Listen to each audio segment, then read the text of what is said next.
Hello students, welcome to my channel tech science. My name is Azishan. आज physics first year के last chapter के lecture 3 में हमने isothermal process को study करना है।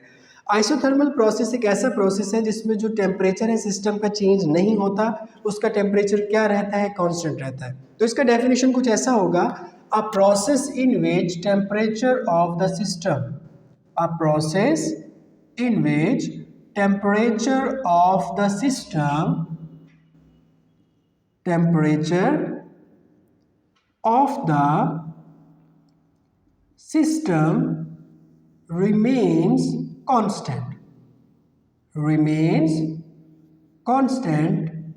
is called isothermal process। आप उसको isothermal process कहते हो। स्टूडेंट देखिए, मैंने थोड़ी देर पहले आपको आइडियल गैस के बारे में बताया, और आइडियल गैस की जो इंटरनल एनर्जी होती है वो इक्वल होती है sum of potential energy plus kinetic energy. हमने कहा था कि उसका पोटेंशियल एनर्जी जीरो होता है क्योंकि उसके जो चार्जेस हैं उनके दरमियान या उनके ऊपर बाहर से कोई फोर्स एक्ट नहीं कर रहा होता। तो टोटल एनर्जी होती है ड्यू टू टेम्परेचर। अब हमने टेम्परेचर जो है वो कांस्टेंट कर लिया। टेम्परेचर क्या कर लिया? कांस्टेंट कर लिया। तो कांस्टेंट टेम्परेचर की वजह से जो काइनेटिक एनर्जी है उसके अंदर चेंज नहीं होगा, और जब चेंज नहीं होगा तो जो इंटरनल एनर्जी है जिसको यू से शो करते हैं उसके अंदर जो चेंज है वो किसके इक्वल हो जाएगा? जीरो के इक्वल हो जाएगा। It is isothermal process. अगर हम बॉयल लॉ को इसके ऊपर देखें तो यहाँ पे हमारे पास प्रेशर 1 वॉल्यूम 1 ये हमारे पास फर्स्ट पॉइंट आ गया। यहाँ पे हमारे पास प्रेशर 2 और यहाँ पे हमारे पास वॉल्यूम 2, हमारे पास ये सेकंड पॉइंट आ गया। तो डियर स्टूडेंट्स, हमारे पास अब देखें, थोड़ा सा मैं इसको एक्सप्लेन करता हूँ। यहाँ पे प्रेशर ज़्यादा है तो इस पॉइंट पे हमारे पास वॉल्यूम क्या होगा? कम होगा। यहाँ पे हमारे पास प्रेशर कम है तो इस पॉइंट पे हमारे पास वॉल्यूम क्या होगा स्टूडेंट्स? ज़्यादा होगा। तो हमारे पास फर्स्ट पॉइंट ये आएगा और जो सेकंड पॉइंट है स्टूडेंट्स ये आएगा। इन दोनों पॉइंट्स को आप मिलाओगे तो इन पॉइंट्स को आप क्या कहोगे? कर्व, और उस कर्व का नाम क्या होगा स्टूडेंट्स? आइसोथर्म होगा। समझ आ गई होगी उम्मीद करता हूँ। आपको बात जल्दी से दोबारा रिपीट करता हूँ, फिर एडियाबैटिक प्रोसेस पे चलते हैं। कि इंटरनल एनर्जी होती है सम ऑफ पोटेंशियल एनर्जी और काइनेटिक एनर्जी। आइडियल गैस के केस में पोटेंशियल एनर्जी जीरो होता है, और अगर पोटेंशियल एनर्जी सिस्टम का जीरो होगा तो जो टोटल काइनेटिक एनर्जी है वो डिपेंड करता है टेम्परेचर के ऊपर। तो टेम्परेचर कांस्टेंट होने की वजह से काइनेटिक एनर्जी का चेंज क्या हो जाएगा? जीरो हो जाएगा। तो चेंज जब जीरो है तो इंटरनल एनर्जी का चेंज भी क्या हो जाएगा? जीरो हो जाएगा।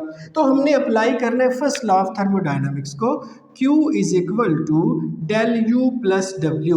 If del U is equal to 0 then Q is equal to W। कि जितना आप हीट दोगे उतना हीट वर्क डन के अंदर कन्वर्ट होगी in case of isothermal process. Students आगे चलते हैं। आइसोथर्मल प्रोसेस के बाद हमारे पास जो नेक्स्ट लेक्चर है वो है एडियाबैटिक प्रोसेस का। अब एडियाबैटिक प्रोसेस हमारे पास एक ऐसा प्रोसेस है जिसके अंदर कोई भी हीट न सिस्टम के अंदर इंटर होती है न सिस्टम को लीव करती है। तो हम कह सकते हैं a process in which no heat, a process in which no heat enters or leave the system। ऐसा प्रोसेस जिसमें कोई हीट ना सिस्टम के अंदर इंटर हो ना सिस्टम को डियर स्टूडेंट्स लीव करे, आप उसको एडियाबैटिक प्रोसेस कहेंगे। देखिए ये सिस्टम के अंदर हीट इन है, ये सिस्टम के अंदर हीट आउट है। तो हमारे पास जो हीट इनपुट है स्टूडेंट्स उसको भी नहीं होना चाहिए, जो हीट आउटपुट है स्टूडेंट्स उसको भी नहीं होना चाहिए। तो ऐसा प्रोसेस क्या कहलाता है? एडियाबैटिक प्रोसेस कहलाता है। स्टूडेंट्स अब first law of thermodynamics Q is equal to del U plus W। अब इस केस में हमारे पास जो हीट है वो जीरो है, देन क्या हो जाएगा हमारे पास? Del U plus W। तो इससे दो तरह के हम रिलेशन निकाल सकते हैं। देखिए फर्स्ट रिलेशन हो जाएगा del U is equal to minus W, और सेकेंड हो सकता है हमारे पास del U is equal to W, लेकिन डेल U किसका होगा? हमारे पास नेगेटिव का होगा। डियर स्टूडेंट दो केसेस बने। अब इस केस को हम स्टडी करते हैं और इस केस को हम स्टडी करते हैं। इस केस में सिस्टम की इंटरनल एनर्जी बढ़ रही है, सिस्टम की इंटरनल एनर्जी बढ़ रही है, मतलब आप वर्क डन कर रहे हो सिस्टम के ऊपर। सो आप क्या कहोगे इस केस में, work done on a gas, work done on a gas. और इस केस में सिस्टम की इंटरनल एनर्जी कम हो रही है, so work done by the gas, bye the gas. अब इसका एग्जांपल ले लेते हैं। लेट्स सपोज हमारे पास ये एक पिस्टन है और ये सिलेंडर के साथ एक अरेंजमेंट है। ये क्या हो जाएगा स्टूडेंट्स, हमारे पास फ्रिक्शन लेस पिस्टन हो जाएगा। कैसा हो जाएगा, फ्रिक्शन लेस पिस्टन।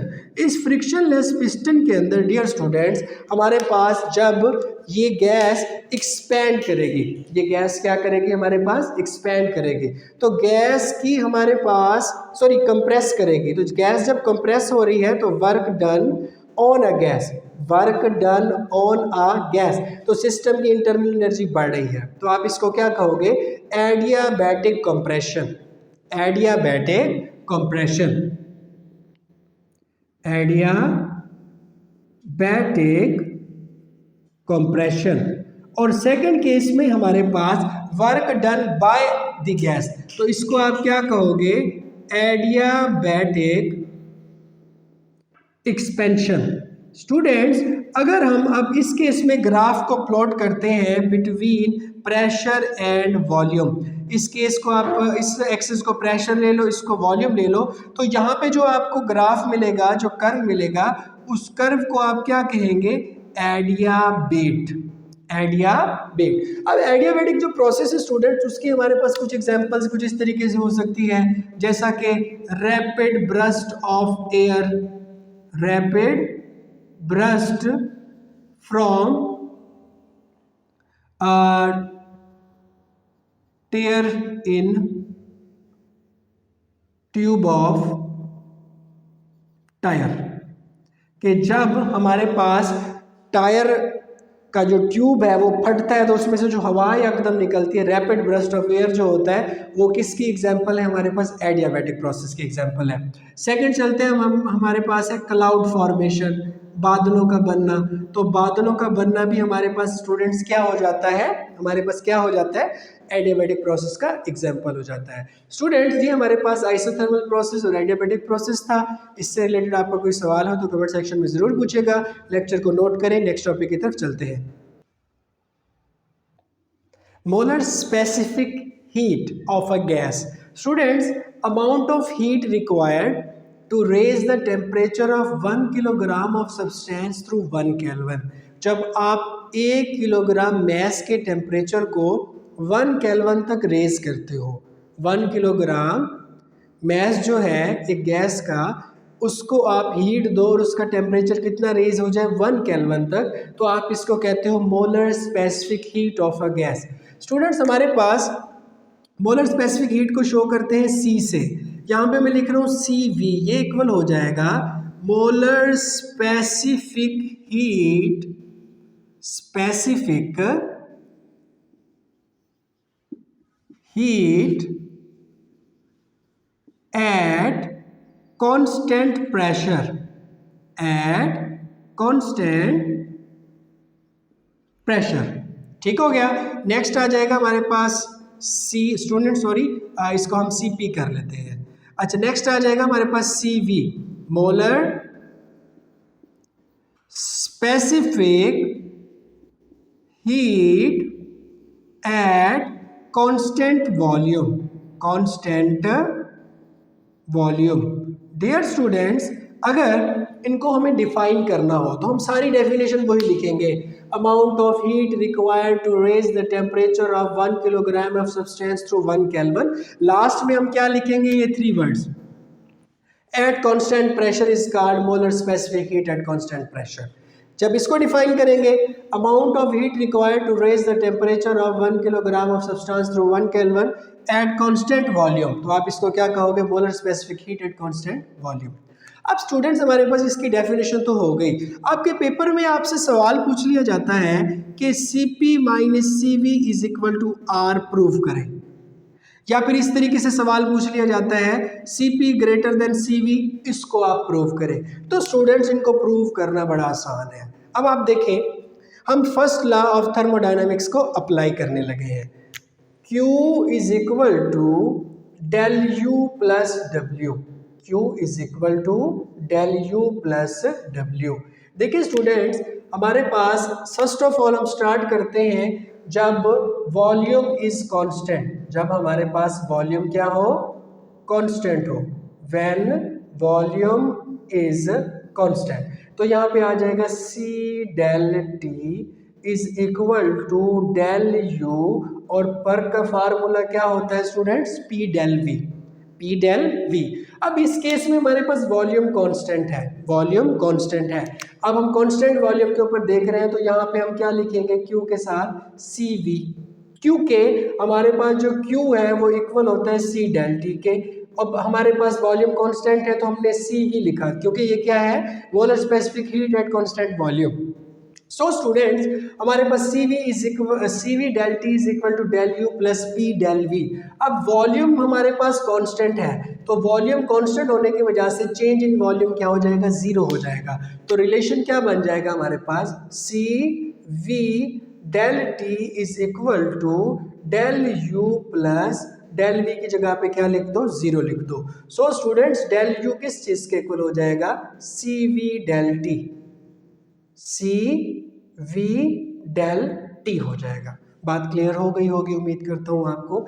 ये तब का केस था जब हमारे पास वॉल्यूम कांस्टेंट होता है। अब प्रेशर को कांस्टेंट कर लेते हैं। जब वर्क डन हो कांस्टेंट प्रेशर के ऊपर, हम इसको हेडिंग की फॉर्म में ही लिख लेते हैं, कांस्टेंट प्रेशर। अब हम दोबारा अप्लाई करते हैं फर्स्ट लॉ ऑफ थर्मोडायनामिक्स। वो क्या था, Q is equal to del U plus W. Q is equal to del U plus W. Students, Q की जगह पे आ जाएगा C डेल T।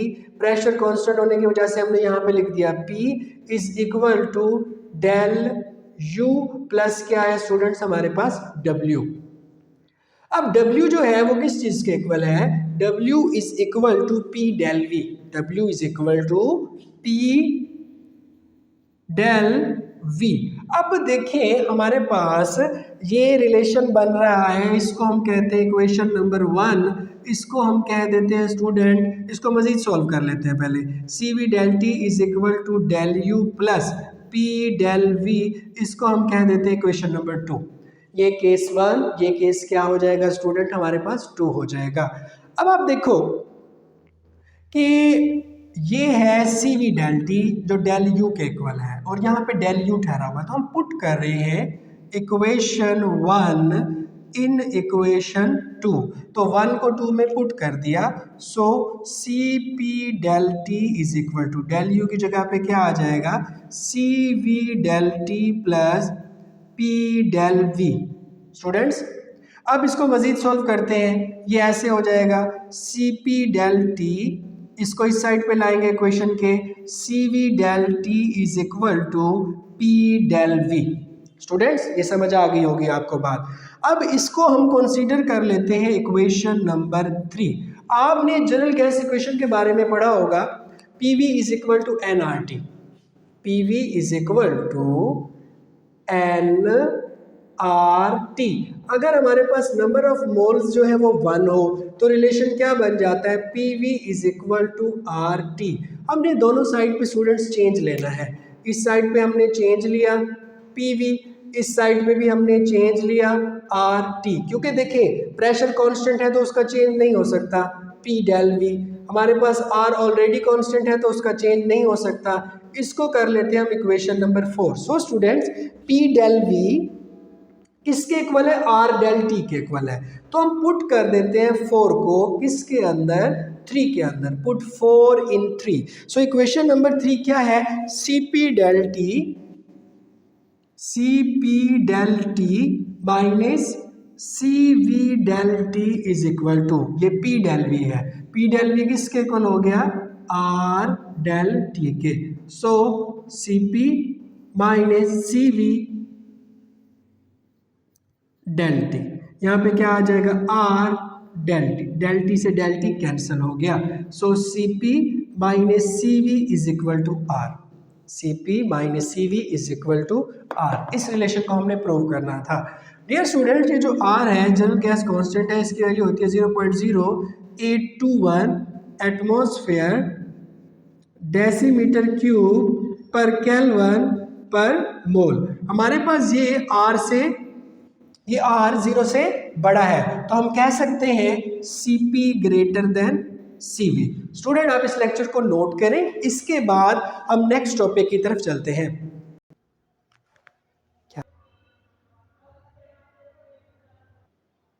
स्टूडेंट्स, जो नेक्स्ट है हमारे पास वो है रिवर्सिबल प्रोसेस। रिवर्सिबल प्रोसेस एक ऐसा प्रोसेस है जिसमें सारे चेंजेस जो एक साइकिल या एक सिस्टम के अंदर होते हैं वो रिवर्सिबल होते हैं। The process in which all changes are reversible. ऐसा प्रोसेस जिसमें सारे चेंजेस रिवर्सिबल हो, आप उसको रिवर्सिबल प्रोसेस कहोगे। लेट्स सपोज ये हमने एक साइकिल बनाया, इसके अंदर कुछ इस तरीके से सिस्टम मूव करता है स्टेट ए से स्टेट बी को, और फिर वापस आ जाता है वो सी से होता हुआ ए पे वापस। ये हमने प्रेशर कहा, इसको हमने वॉल्यूम कहा। तो एक ऐसा प्रोसेस जिसमें सारे चेंजेस रिवर्सिबल होते हैं, आप उसको रिवर्सिबल प्रोसेस कहते हैं। रिवर्सिबल प्रोसेस के बाद हमारे पास जो नेक्स्ट चीज़ है वो है irreversible process. Irreversible process students, reversible process का अपोजिट होगा। इसमें हमारे पास जो चेंजेस हैं वो रिवर्सिबल नहीं होंगे। अब रिवर्सिबल का मतलब क्या होता है? रिवर्सिबल का मतलब ये होता है कि back towards its initial condition, back towards its initial condition.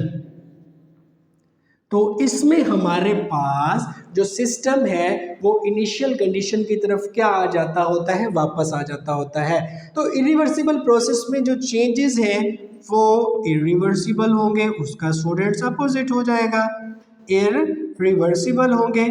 और इसके अंदर back towards it's initial condition, towards it's initial condition हमारे पास सिस्टम वापस नहीं आएगा। अब इसकी एग्जांपल्स लेते हैं। स्टूडेंट्स देखें, हमारे पास ये एक सिलेंडर है और इस सिलेंडर के अंदर पिस्टन है और ये एक फ्रिक्शनलेस पिस्टन है। अगर इसके अंदर गैस मॉलिक्यूल्स की जो कंप्रेशन है और स्टूडेंट्स एक्सपेंशन है, अगर कंप्रेशन और एक्सपेंशन स्लो होगी, कंप्रेशन और एक्सपेंशन क्या होगी? स्लो होगी, तो आप इसको क्या कहोगे? Reversible process. पिस्टन ऐसे नीचे जाएगा, ऐसे ऊपर आएगा, नीचे आएगा, ऐसे ऊपर आएगा, तो ये क्या हो जाएगा? हमारे पास रिवर्सिबल प्रोसेस है।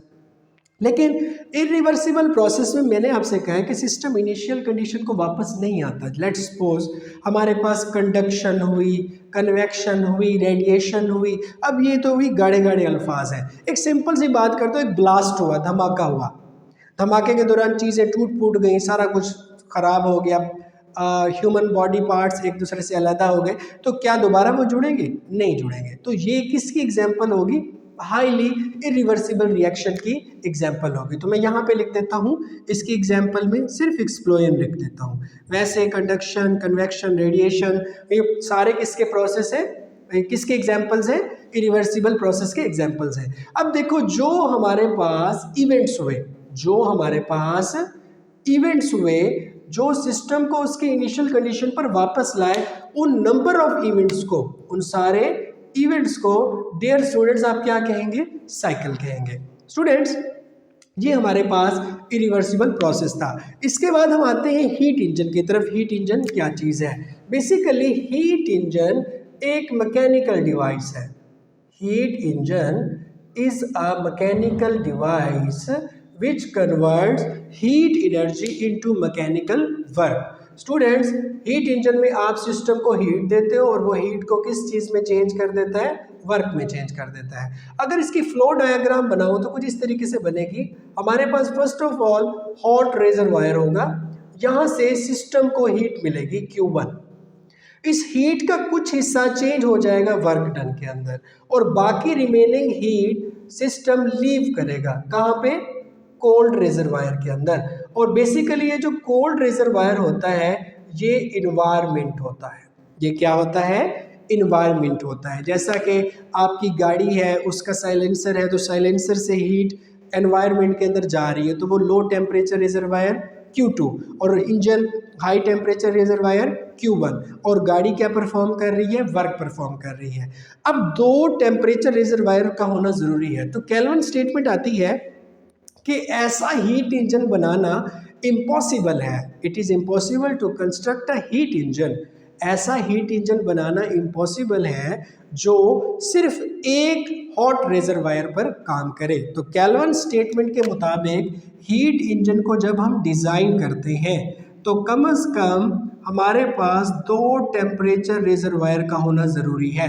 First of all low temperature reservoir और second high temperature reservoir. Low temperature reservoir and high temperature reservoir are required for proper functioning of heat engine।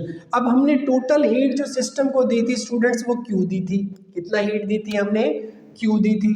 और क्यू किस में चेंज हो गई स्टूडेंट्स, Q1 माइनस Q2 में। ये heat ने work में चेंज होता था ना, तो रिलेशन क्या आ जाएगा, W is equal to Q1 minus Q2 कि जो वर्क डन है वो चेंज हो जाएगा किसके अंदर स्टूडेंट, जो रिमेनिंग है हमारे पास किसके अंदर चेंज हो जाएगा, वर्क डन के अंदर चेंज हो जाएगा। Dear students, it was all about third lecture. कोई क्वेश्चन हो तो कमेंट सेक्शन में ज़रूर पूछेगा और अपने इस चैनल का ध्यान रखिएगा। अल्लाह हाफिज़।